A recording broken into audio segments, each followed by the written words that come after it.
Hello guys, जैसा कि आप लोग जानते हैं और देख भी रहे हैं कि हमारी गवर्नमेंट ने जो है इस महामारी के समय सब कुछ क्लोज आउट कर रखा है। आपको घर पे रहना है, आप बाहर कहीं जा नहीं सकते। क्लासें भी नहीं स्टार्ट कर सकते, लेकिन एग्ज़ाम तो अपने टाइम पर होगा। आपके लिए आज जो है अकाउंट्स 12th क्लास के अकाउंट्स को लेकर के मैं आया हूँ और कुछ चीज़ें बताऊँगा जो काफ़ी आपके लिए इम्पोर्टेंट भी है और आपके हेल्प भी करेगा आपके एग्ज़ाम में। और ऐसा आपको ऐसा फील नहीं होगा कि आप कुछ पढ़ नहीं पा रहे हो, रीड नहीं कर पा रहे हो। इसको इसकी हेल्प से हम कर सकते हैं। आइए देखते हैं। यहाँ देखिए guys, according to 12th class के अकाउंट्स में अकॉर्डिंग टू सीबीएसई का क्या पैटर्न है एग्जाम को देखते हुए। एग्जाम जो एक तो रिटन होगा और एक आपका प्रोजेक्ट होगा। प्रोजेक्ट रिटन आपका 80 मार्क्स का होगा और जो प्रोजेक्ट होगा वो 20 मार्क्स का होगा। जो 20 मार्क्स का प्रोजेक्ट होगा, इसमें एक तो स्कूल के हाथ में होता है, ये आपसे एक फ़ाइल बनवाएंगे। वो फाइल 4 मार्क्स की होंगी। इसमें टीचर्स बाहर से आएंगे जो आपसे कुछ क्वेश्चन पूछेंगे, जिसको वाइवा कहते हैं। वाइवा 4 मार्क्स का होगा और इसमें रिटन एग्ज़ाम होगा वो 12 मार्क्स का होगा।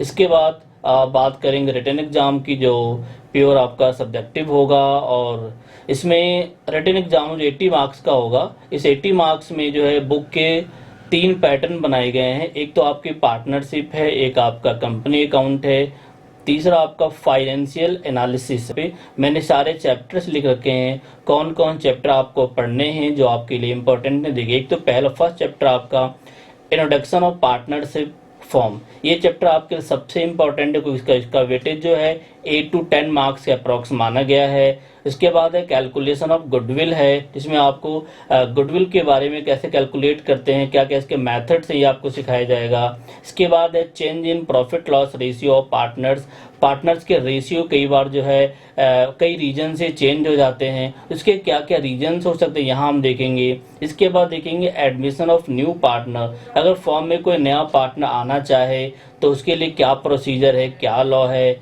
ये हम यहाँ देखेंगे। और इसके अब जो हम देखेंगे नेक्स्ट पार्ट में, जिसमें रिटायरमेंट एंड डेथ की, अगर पार्टनर कोई काम करना नहीं चाहता, साथ में वो छोड़ के जाना चाहता है, या फिर वो उसकी एज होगी या कोई लीगल रिक्वायरमेंट के वजह से छोड़ रहा है, तो रिटायरमेंट की बात करेंगे हम वहाँ पर। इसमें देखेंगे रिटायरमेंट के क्या प्रोसेस हैं, क्या कंडीशंस हैं। इसके बाद बात करेंगे हम डेथ ऑफ पार्टनर की। किसी पार्टनर की अगर डेथ हो जाती है ड्यूरिंग द बिजनेस, तो उसके लिए क्या प्रोसेस फॉलो करने हैं, क्या रूल्स हैं, कौन कौन से अकाउंट प्रिपेयर किए जाएंगे, सारी बातें यहाँ देखेंगे। और लास्ट में देखेंगे बच्चों हम dissolution of the partnership form. यहाँ देखेंगे कोई भी फॉर्म अगर वाइंड अप हो रही है, क्लोज हो रही है, उसकी क्या कंडीशन है, क्या लॉ है। तो ये सारे चैप्टर्स हमें जो है फर्स्ट बुक में पूरी तरीके से स्टडी करने हैं और देखने हैं। आइए मैं आपको बताऊँ पहले इंट्रोडक्शन के बारे में। आप ध्यान से देखो, मैंने बताया चैप्टर 1 के इंट्रोडक्शन में कि as per Indian partnership act 1932। पहली बात तो ये है, पार्टनरशिप जो है उसके 2 पार्ट हैं। एक पार्ट जो है वो थियोरेटिकल पोर्शन है, जहाँ पर सारे लॉ बनाए गए हैं जो पार्टनरशिप एक्ट 1932 के अकॉर्डिंग चलता है। दूसरा हम मैथमेटिकल चीज़ें पढ़ेंगे जो आपके अकाउंट्स में हम स्टडी करेंगे। पहले जानते हैं बेटे पार्टनरशिप क्या है। मैंने यहाँ देखो कन्फर्म लिखा है, 2 और more than 2 person work together for profit earning, that is called partnership form. कभी भी 2 या 2 से ज़्यादा लोग मिलके किसी बिजनेस को करते हैं जिनका मोटिव प्रॉफिट अर्न करना होता है, तो हम उसे पार्टनरशिप बिजनेस कह सकते हैं। अब इस पार्टनरशिप के अंदर क्या क्या कंटेंट है, क्या हमें देखना है, इसके पहले थोड़ी सी बात बताऊंगा आप लोगों को मैं पार्टनरशिप फॉर्म को लेकर के, कि पार्टनरशिप में कंपनी जो एक डीड तैयार करती है, डीड कंपलसरी नहीं है। आप गवर्नमेंट ने कहा है अकॉर्डिंग टू पार्टनरशिप एक्ट 1932 कि आप चाहो तो डीड प्रिपेयर करो या आप प्रिपेयर ना करो, कोई प्रॉब्लम नहीं। लेकिन अगर डीड आपने प्रिपेयर किया है तो डीड के अंदर क्या होता है, डीड में पूरे पार्टनर्स की या पूरे पार्टनरशिप फॉर्म की पूरी डिटेल लिखी जाती है, जहाँ ये कंफर्म किया जाता है कि पार्टनरशिप फॉर्म के स्टार्टिंग से लेकर के लास्ट तक सब कुछ डिटेल उसके अंदर होता है, जहाँ ये बताया जाएगा कि पार्टनरशिप चलाना कैसे है, कैसे वो काम करता है, कैसे वर्क करता है। अगर आप डीड तैयार करना नहीं चाहते हो तो भी कोई दिक्कत नहीं है। तो उसके लिए फॉर्म ने एक काम सोचा है, वो ये सोचा है हमारे इंडियन पार्टनरशिप एक्ट के अकॉर्डिंग कि इंटरेस्ट ऑन लोन जो है वो 6% दिया जाएगा। इसके अलावा प्रॉफिट को इक्वली डिस्ट्रीब्यूट करना है और कुछ भी नहीं मिलेगा आपको अगर डीड नहीं बनाया तो। अगर डीड बनाया गया है तो डीड में जो भी रिटर्न है, इंटरेस्ट ऑन कैपिटल के बारे में, पार्टनर सैलरी के बारे में, किसी पार्टनर के एडमिशन को लेकर के, किसी पार्टनर के रिटायरमेंट को लेकर जो वहाँ लिखा है वो मान्य होगा, वो लीगल माना जाएगा। लेकिन अगर आपने डीड नहीं बनाया है तो according to government Indian partnership act 1932 केवल और केवल लोन पे 6% इंटरेस्ट दिया जाएगा और प्रॉफिट को इक्वली बांटा जाएगा। इसके अलावा और कुछ भी नहीं मिलेगा फर्म के तरफ से पार्टनर्स को। ठीक है, ये होता है। इसके अलावा हम आगे चलते हैं तो हमें कंटेंट, ये तो थ्योरेटिकल पोर्शन था बच्चों। अब इसके बाद हम कंटेंट में क्या क्या मैथमेटिकल चीज़ें हम पढ़ेंगे तो हम देखेंगे interest on partners capital, interest on drawing, partner salary, partner commission, और इसके बाद हम बात करेंगे profit and loss, appropriation account की, और लास्ट में पास्ट एडजस्टमेंट। ये जो 6 टॉपिक लिखे मैंने, यही 6 टॉपिक आपके फर्स्ट चैप्टर में पढ़ने हैं, जिसमें सबसे इम्पोर्टेंट टॉपिक जो इसमें है वो आपका प्रॉफिट एंड लॉस एप्रोप्रिएशन है, जो आपके एग्जाम में 4 to 6 मार्क्स का नॉर्मली देखने को मिलेगा ही मिलेगा, 100% है। तो इसके लिए थोड़ा ध्यान से देखना इसे आप कि ये इसमें क्या क्या चीज़ें आती हैं और कैसे हमें करना है। ठीक है, इसके अलावा अब बात करूंगा प्रॉफिट एंड लॉस एप्रोप्रिएशन की। तो इसको सीखने के पहले आपको सीखना पड़ेगा interest on drawing, interest on partners capital, partner salary, partner commission, ये सारी चीज़ें आपको पहले सीखनी पड़ेगी। जब तक ये नहीं सीख पाओगे प्रॉफिट एंड लॉस एप्रोप्रिएशन आपको समझ में नहीं आएगा। तो आइए गाइज देखते हैं हम कि सबसे पहले हम बात करेंगे जो इसका थोड़ा सा टिपिकल टॉपिक है इंटरेस्ट ऑन ड्राइंग का। इसके पहले हम जानते हैं कि व्हाट इज ड्राइंग, ड्राइंग होता क्या है। ठीक है, आप लोगों ने 11th क्लास में पढ़ा भी होगा थ्योरेटिकल पोर्शन में, बट यहाँ देखिए दोबारा से एक बार मैं फिर बताता हूँ। मैंने यहाँ लिखा है if any partner withdraw some amount from business for personal use that amount is called drawing. Clear, ये बताना चाहता हूं कि अगर बिजनेस में से कोई भी पर्सन अपने पर्सनल यूज के लिए कुछ भी विड्रॉ करता है, यहाँ वो कैश हो या काइंड में हो, कुछ भी विड्रॉ करेगा, उसे ड्राइंग माना जाएगा। ठीक है, ड्राइंग से कैपिटल हमेशा डिक्रीज हो जाती है। आगे बात करेंगे हम थ्योरेटिकल पर्सन थोड़े के बाद। Method of interest on drawing.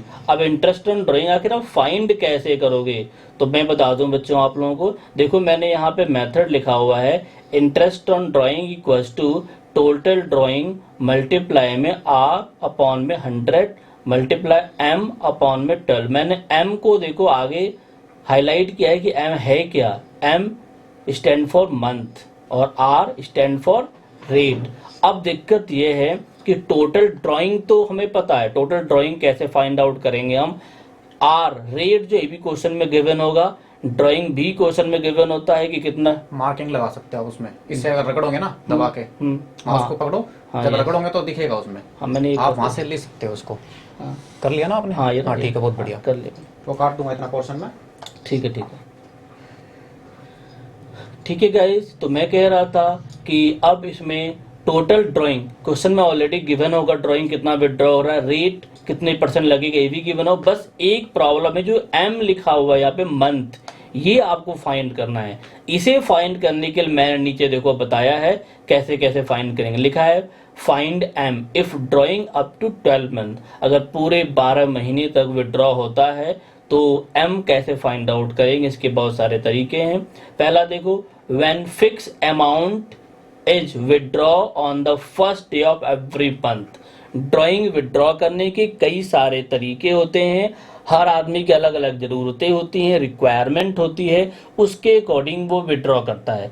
School का रूल है कि आपको हर महीने की फर्स्ट डेट को आपको उसकी फीस जमा करनी है, तो वो अपने बिजनेस में से हर मंथ के फर्स्ट डेट को कुछ पैसे जो भी फीस का अमाउंट होगा विड्रॉ करता है और ले जाके स्कूल में जमा कर देता है। ड्राइंग माना गया और कब विड्रॉ किया उसने, फर्स्ट डे ऑफ मंथ, और ये हर बार चलेगा, 1 जैन को, 1 फेब को, 1 मार्च को, कंटिन्यू चलता रहेगा। ठीक है, या ऐसा हो सकता है, तो एक तरीका हो गया। दूसरा तरीका हो गया कि हम जो है उसको रिक्वायरमेंट पड़ेगी नहीं, आपको हर महीने जो 15 तारीख को निकालने हैं, तो मिडिल ऑफ ईच मंथ हो गया, 15th ऑफ जैन हो गया, 15th ऑफ फेब हो गया, 15th ऑफ मार्च हो गया, 15th ऑफ अप्रैल हो गया, कंटिन्यू चल रहा है। या ऐसी रिक्वायरमेंट हो सकती है कि एंड ऑफ द मंथ उसको रिक्वायरमेंट पड़ जाए, यानी 30 जैन हो गया, 28 फेब हो गया, आपका 30 मार्च हो गया, 30 अप्रैल हो गया, ऐसे चल रहा है continue, end of the month चल रहा है। ऐसे भी हो सकता है, यानी सबकी ज़रूरतें अलग अलग होती हैं, उसके अकॉर्डिंग ड्राइंग होती है। तो यहाँ जो मेथड हमने प्रिपेयर किया है, ये मेथड प्रिपेयर करने का मोटिव था कि वो फिक्स अमाउंट और फिक्स टाइम दोनों फिक्स रहना चाहिए, अमाउंट भी फिक्स रहना चाहिए और टाइम भी, तभी ये मेथड अप्लाई होगा। अगर नहीं है तो इसके लिए दूसरा मेथड है जो मैं आगे आपको डिस्कस करके बताऊंगा। देखो यहाँ पे साफ साफ लिखा हुआ है, when fix amount is withdraw on the first day of every month, यानी हर महीने के स्टार्टिंग में अगर विड्रॉ करता है 1 जैन, 1 फेब, 1 मार्च, तो वहां पर 6.5 मंथ, एम के जगह कौन सा कितना मंथ चार्ज करेंगे आप, 6.5 मंथ। देखो मैंने साफ साफ लिखा है 6.5 मंथ या फिर 6.5 मंथ चार्ज करेंगे।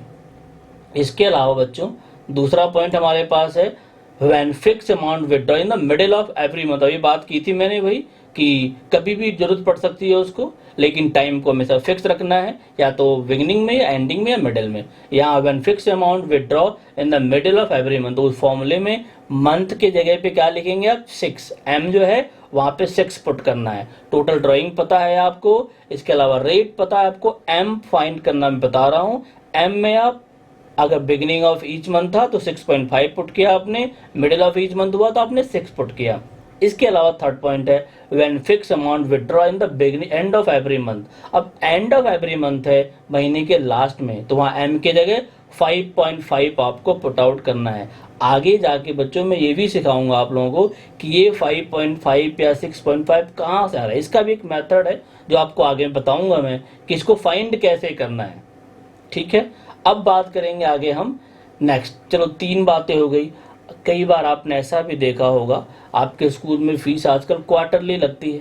जब क्वार्टरली लगती है तो बिगिनिंग ऑफ ईच क्वार्टर हो सकता है, मिडिल ऑफ ईच क्वार्टर भी हो सकता है और एंडिंग ऑफ ईच क्वार्टर भी हो सकता है। तो जैसे मंथ था वैसे क्वार्टरली हो, लेकिन क्वार्टरली में टाइम फिक्स होगा। यानी अगर 1 जैन को विड्रॉ किया गया तो नेक्स्ट आपको 1 अप्रैल को विड्रॉ होना चाहिए। ठीक है, यानी मंथ साल में 4 बार आपको विड्रॉ करना है एक सर्टेन टाइम के अकॉर्डिंग। अब देखो इसमें जो हमारा फर्स्ट मेथड आता है बच्चों, when fix amount withdraw in the first day of each quarter. Each quarter अगर है, क्वार्टर के फर्स्ट डे विड्रॉ करते हैं तो वहां पर 7.5 मंथ एम के जगह चार्ज करेंगे। वहीं अगर हम when fix amount withdraw in the middle of each quarter, middle of each quarter है तो वहां पर हम 6 मंथ चार्ज करते हैं। और अगर एंडिंग ऑफ ईच क्वार्टर है तो वहां पर 4.5 मंथ हम चार्ज करते हैं गाइस। क्लियर? आगे देखिए, एक बात और मैंने लिखी यहाँ पे, if not fixed amount and not fixed time for drawing. Confirm लिखा है, देखिए मैंने हाईलाइट भी कर रखा है बच्चों, इसे साफ साफ यहाँ पे कंफर्म, कि अगर टाइम फिक्स नहीं है, अमाउंट फिक्स नहीं है, तो उस कंडीशन में ऊपर जो मेथड बताया मैंने, ये मेथड फेल हो जाएगा और वहां पर एक नया मेथड अप्लाई करना पड़ेगा आपको। उस मेथड का नाम है प्रोडक्ट मेथड। देखो साफ साफ स्क्रीन पे लिखा हुआ मैंने, product method. Product method use करेंगे इसे। आइए देखते हैं प्रोडक्ट मेथड क्या है और कैसे अप्लाई होगा। अगर बात करूं मैं प्रोडक्ट मेथड की बच्चों, तो प्रोडक्ट मेथड में फॉर्मूला हमारा है total product multiply r by में 100 मल्टीप्लाई 1 बाई में 12। अब यहाँ पे टोटल प्रोडक्ट कैसे फाइंड आउट होगा, तो देखो आप लोग, मैंने यहाँ पे वर्किंग नोट बनाया है। इसके पहले आपको बता दूं, प्रोडक्ट मेथड तभी अप्लाई होगा जब अमाउंट फिक्स नहीं हो और टाइम भी फिक्स नहीं हो। यानी कभी वो बिगनिंग, किसी मंथ में beginning of each month withdraw करता है, किसी मंथ में ending of each month withdraw करता है, एंडिंग में कभी मिडिल में, कोई टाइम पीरियड फिक्स नहीं है उसका, कभी विड्रॉ नहीं भी करता है। तो उसी कंडीशन में हम प्रोडक्ट मेथड अप्लाई करेंगे। जैसा कि आपने वीडियो देखी, इस वीडियो के अंदर अगर आपको कोई पार्ट रह रहा है, मान लीजिए वो पार्ट आपका पूरा नहीं होता है, तो पार्ट 1 हमने बना दिया है। पार्ट 2 अब अगली वीडियो देखने के लिए हमारे चैनल पे जाए तो कुछ कमेंट कर सकते हैं, कुछ क्वेश्चन है आपके पूछ सकते हैं।